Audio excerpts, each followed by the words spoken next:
Hello दोस्तों, एक बार मैं फिर से आपके बीच में पेन टपक गई।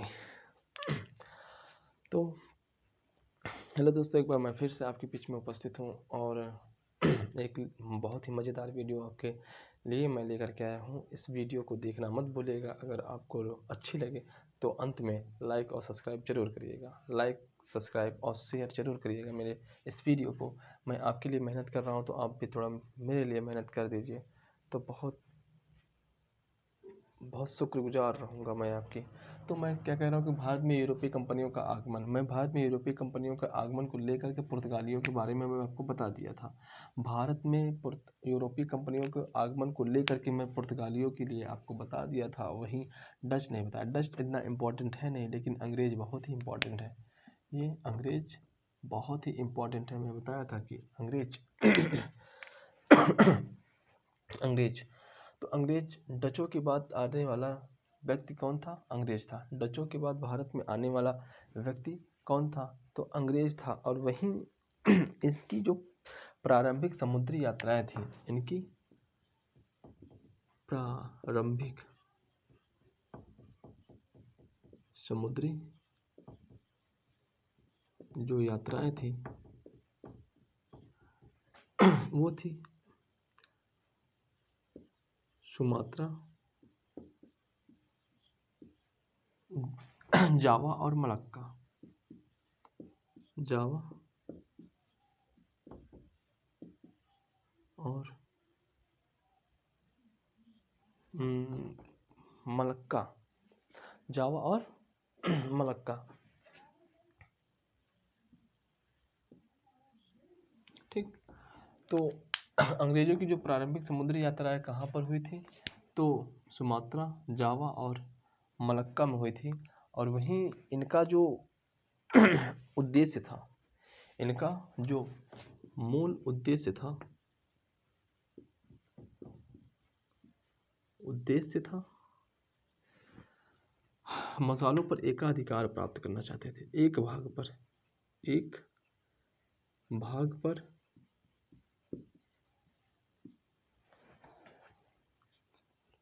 मसालों के व्यापार पर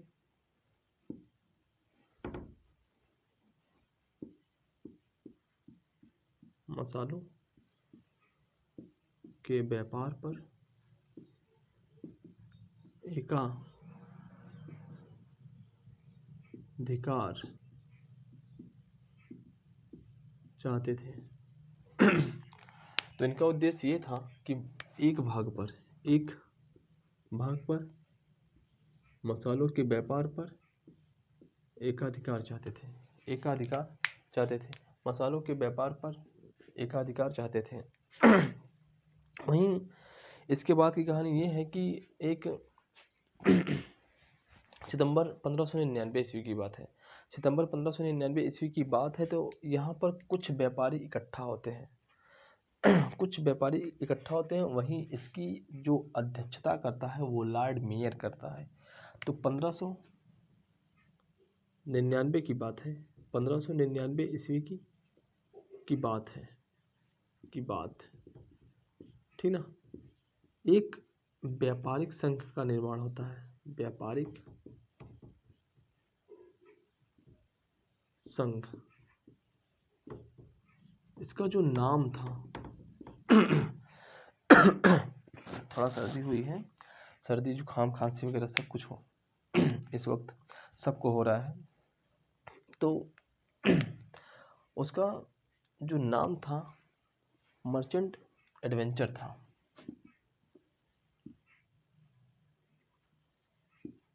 मर्चेंट एडवेंचर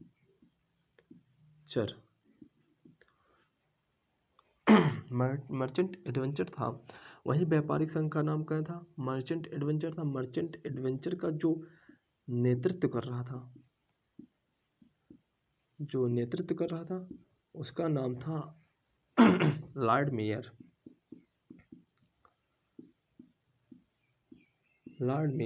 उसकी नेतृत्व कौन कर रहा था? मैं कह रहा हूँ कि अंग्रेज। डच के बाद आने वाला व्यक्ति कौन था? अंग्रेज था। इनकी ही प्रारंभिक समुद्री यात्राएं कहाँ पर थी? सुमात्रा, जावा और मलक्का में हुए थे। और इनका अंग्रेजों का उद्देश्य एक भाग पर मसालों के व्यापार पर एकाधिकार चाहते थे। और वही 1599 ईस्वी की बात है। 1599 ईस्वी में व्यापारिक संघ का निर्माण करते हैं। तो व्यापारिक संघ का निर्माण करते हैं तो उसका नाम क्या था? Merchant adventure. मर्चेंट एडवेंचर का नेतृत्व कौन कर रहा था? Lord mayor. और लॉर्ड मेयर की अध्यक्षता में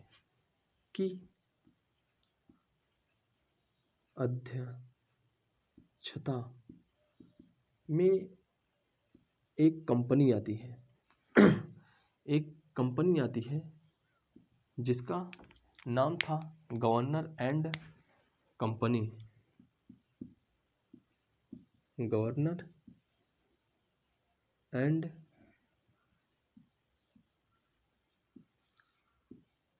company.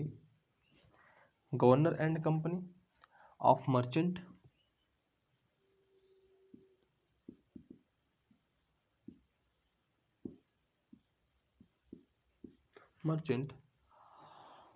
Of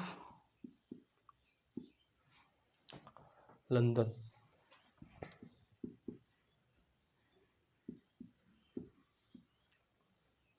London in to the East Indies.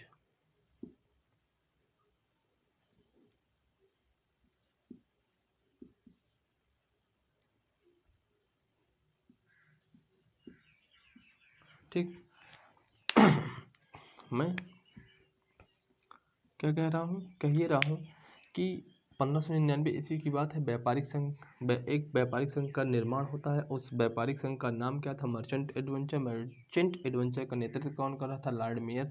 और लॉर्ड मेयर की अध्यक्षता में governor and company of merchant of into the East Indies का निर्माण होता है। ये कंपनी थी एक। क्या थी? एक कंपनी थी और का निर्माण होता है। और इसको पुनः इसके बाद इंग्लैंड की रानी थी। इंग्लैंड की रानी जिनका नाम था एलिजाबेथ फर्स्ट।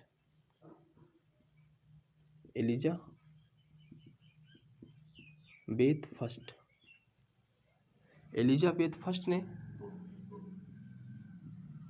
पूर्वी देशों के साथ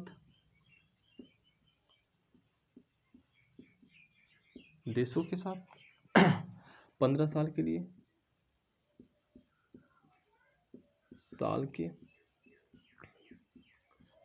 15 साल के लिए एकाधिकार प्रदान कर देता है। एकाधिकार प्रदान कर देती है। तो इतना चीज समझ में आया? मैं क्या कह रहा हूँ? 1599 ईस्वी की बात है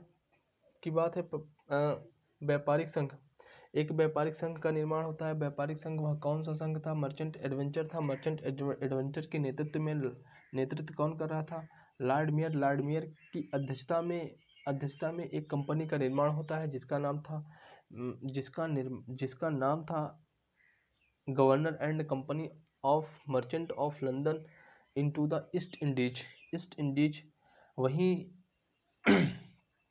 इंग्लैंड की एक रानी थी जिसका नाम था एलिजाबेथ सेकंड ने इस कंपनी को पूर्वी देशों के साथ 15 साल के लिए एकाधिकार व्यापार के लिए, किसके लिए? पूर्वी देशों के साथ 15 साल के लिए एकाधिकार प्रदान कर देती है। पूर्वी देशों के साथ व्यापार के लिए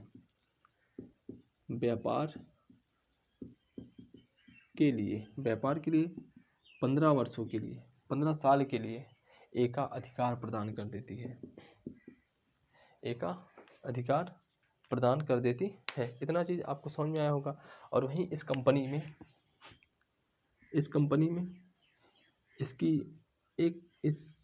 में एक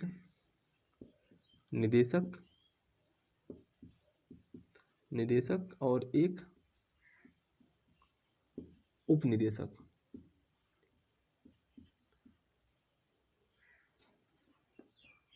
निदेशक और वहीं 24 अन्य सदस्य थे। 24 अन्य सदस्य थे। तो मैं क्या कह रहा हूँ, इस कंपनी में एक निदेशक, एक उपनिदेशक और 24 अन्य निदेशक थे।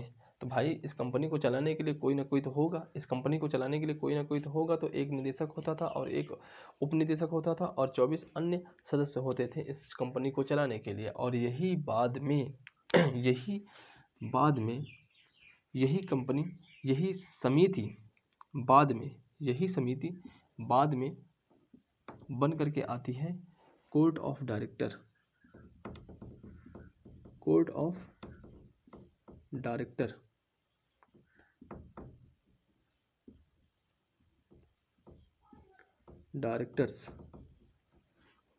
या निदेशक मंडल।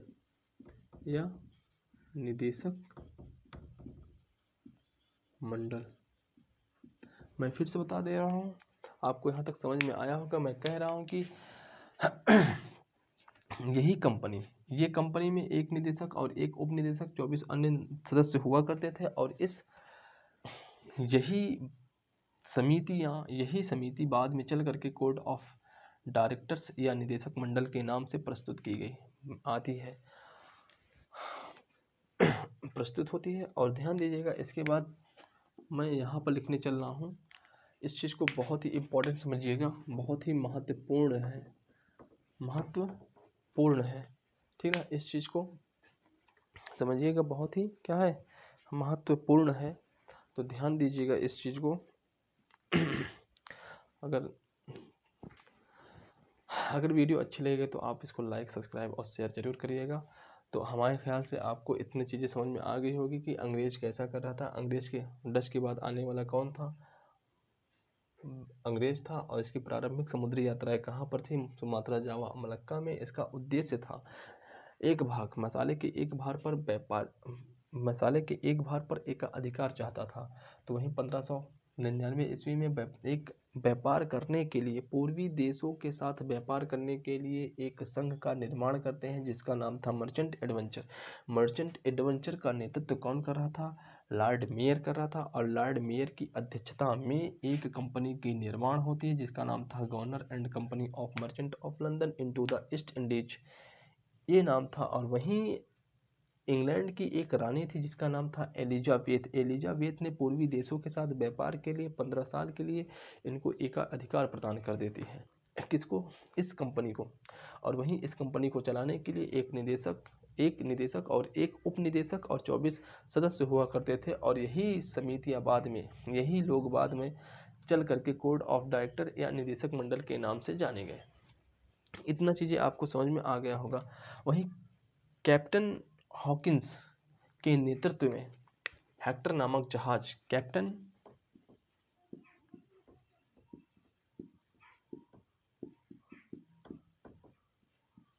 हॉकिंस के नेतृत्व में हेक्टर नामक जहाज सूरत के बंदरगाह पर पहुंचता है। हेक्टर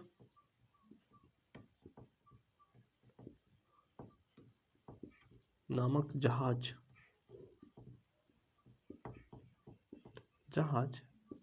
हेक्टर नामक जहाज सूरत के बंदरगाह पर पहुंचता है। सूरत के बंदरगाह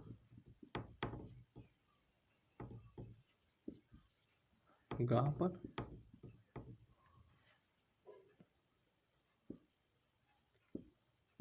पहुंचता है।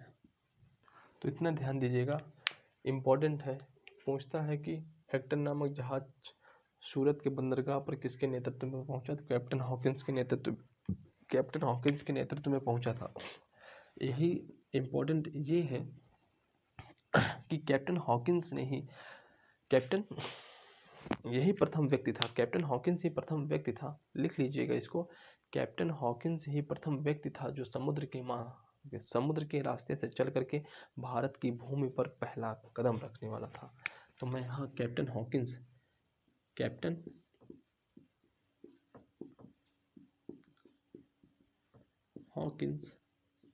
पहला प्रथम व्यक्ति था जो समुद्र के मार्ग से चलकर भारत की भूमि पर कदम रखा था। कैप्टन हॉकिंस प्रथम व्यक्ति था जो समुद्र के मार्ग से चल करके भारत की भूमि पर क्या रखा था, पहला कदम रखा था। और यह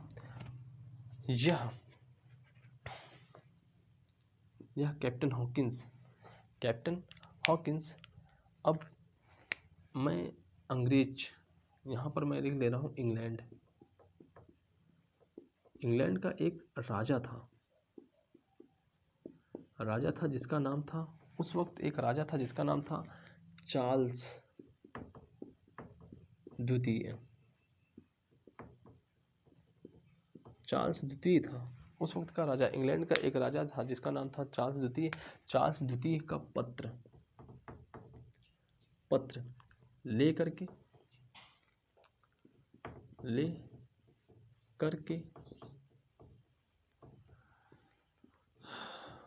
मुगल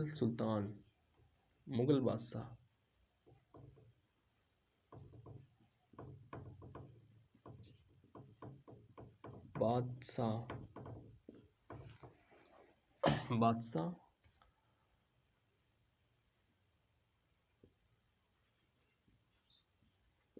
जहांगीर के दरबार में पहुंचा था। अर्थात मुगल जहांगीर के दरबार में आने वाला पहला अंग्रेज कौन था? तो पूछता है जहांगीर के दरबार में आने वाला पहला अंग्रेज कौन था? तो कैप्टन हॉकिंस क्या लेकर के आया था? पत्र लेकर के आया था। किसका लेकर के आया था? इंग्लैंड के राजा चार्ल्स द्वितीय का लेकर के आया था। तो इतनी चीज़ें बातें समझ में आई। तो इंग्लैंड का राजा था चार्ल्स द्वितीय के द्वारा दिया गया पत्र कैप्टन हॉकिंस मुगल बादशाह जहांगीर के दरबार में पहुंचता है। ठीक है, इतना समझ में आया होगा आपको। इतना समझ में आया होगा तो इसको पॉज करके आप लिख लीजिएगा। मैं चल रहा हूँ इसके बाद की कहानी बताने।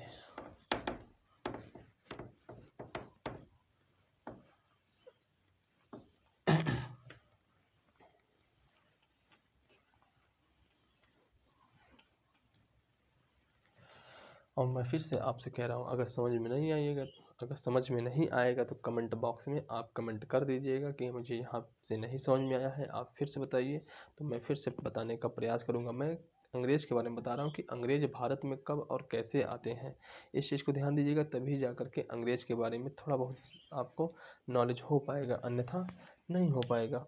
तो इतना आपको समझ में आया होगा कि इसको वही कैप्टन हॉकिंस, मैं यहाँ पर लिख दे रहा हूँ कैप्टन हॉकिंस।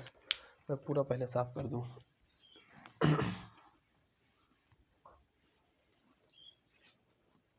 ठीक, इसके बारे में और लिख लीजिएगा। कैप्टन हॉकिंस जो था वो तुर्की, फारसी और अरबी भाषा का ज्ञाता था।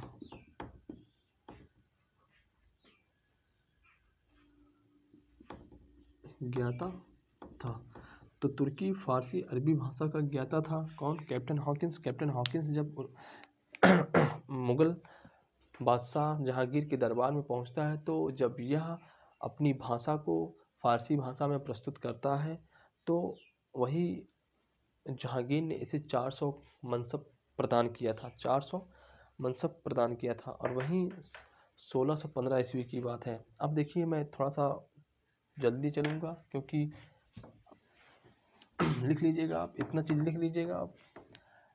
मैं फिर से बता दे रहा हूँ जो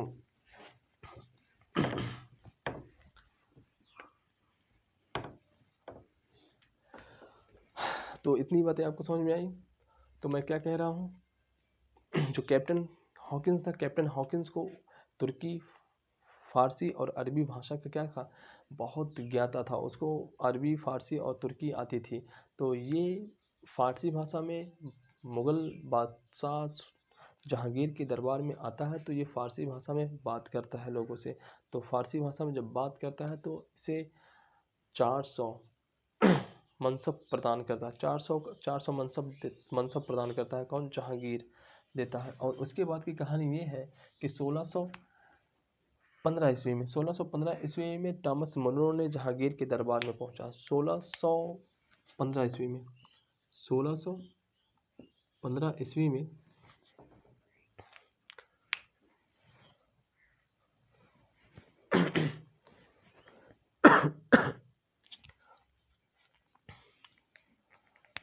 1615 ईस्वी में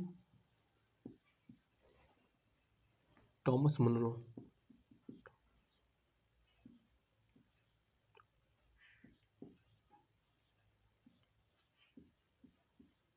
टॉमस मुनरो 1615 ईस्वी में टॉमस मुनरो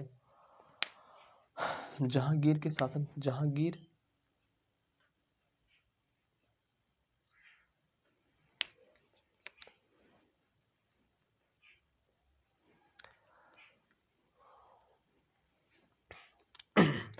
एक थोड़ा सा गलती हो गई है, उस चीज़ को ध्यान दीजिएगा। जो कैप्टन हॉकिंस था,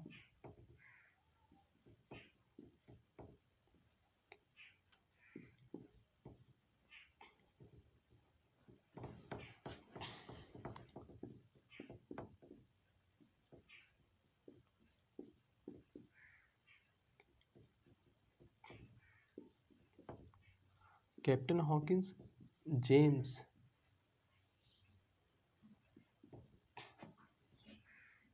प्रथम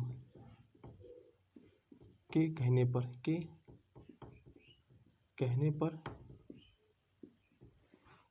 पर और उसके द्वारा, किसके द्वारा? जेम्स प्रथम के द्वारा दिया गया पत्र ले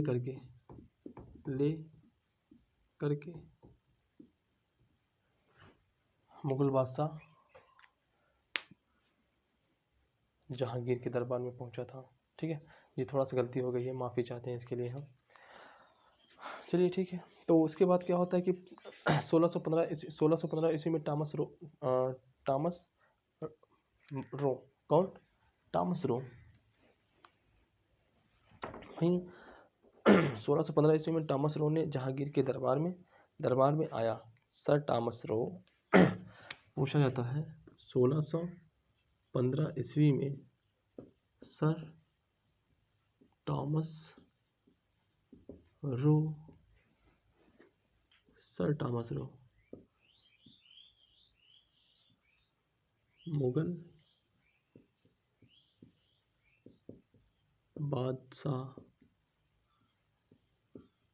मुगल बादशाह जहांगीर के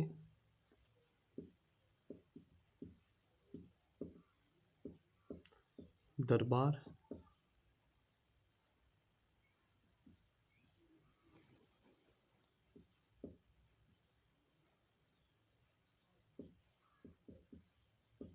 में पहुंचा।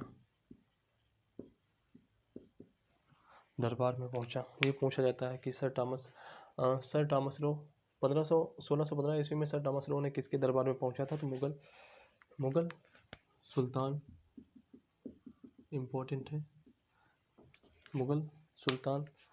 मुगल बादशाह था जिसका नाम था जहांगीर। ठीक है,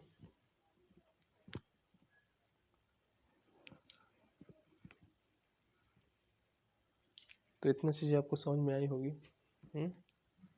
अगर समझ में नहीं आएगा तो बताइएगा। तो मैं क्या कह रहा हूँ कि इसमें इम्पोर्टेंट जो है, मैं वही चीज़ आपको निकाल करके बता रहा हूँ कि सर टॉमस रो किसके दरबार में गया था? तो जहांगीर के दरबार में गया था।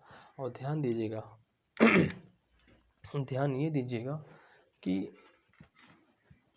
इम्पोर्टेंट है, ये भी लिख लीजिएगा।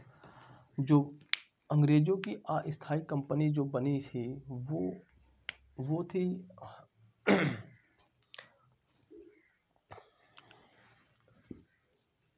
अंग्रेजों द्वारा भारत में अस्थायी कंपनी मसूलीपट्टनम में, मसूलीपट्टनम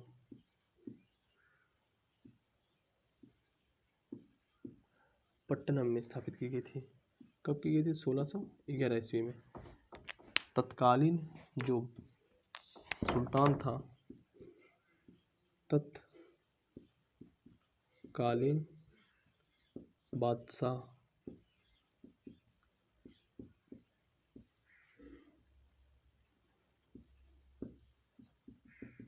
जहांगीर था। तो अंग्रेजों द्वारा भारत में अंग्रेजों द्वारा भारत में अस्थायी कंपनी का निर्माण कब किया गया था? कहाँ किया गया था? मसूलीपट्टनम में 1611 ईस्वी में। तत्कालीन बादशाह कौन था? जहांगीर था। इस चीज़ को आप मत भूलिएगा। तो वहीं अंग्रेजों द्वारा भारत में स्थायी कंपनी की स्थापना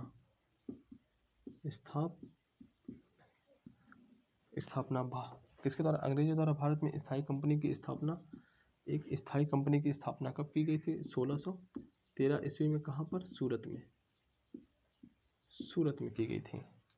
इम्पोर्टेंट है ये चीज़, ध्यान दीजिएगा, इसको लिख लीजिएगा आप लोग, इम्पोर्टेंट है। तो इस चीज़ को आप लोग ध्यान दीजिएगा।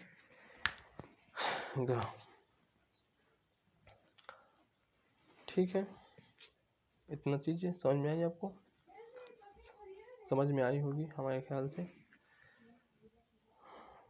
ठीक है, आज के लिए इतना ही। आने वाले टाइम पर मैं आपको फिर से बता दूंगा आगे। ठीक है, धन्यवाद। अगर अच्छी लगी वीडियो तो लाइक, सब्सक्राइब और शेयर जरूर करिएगा।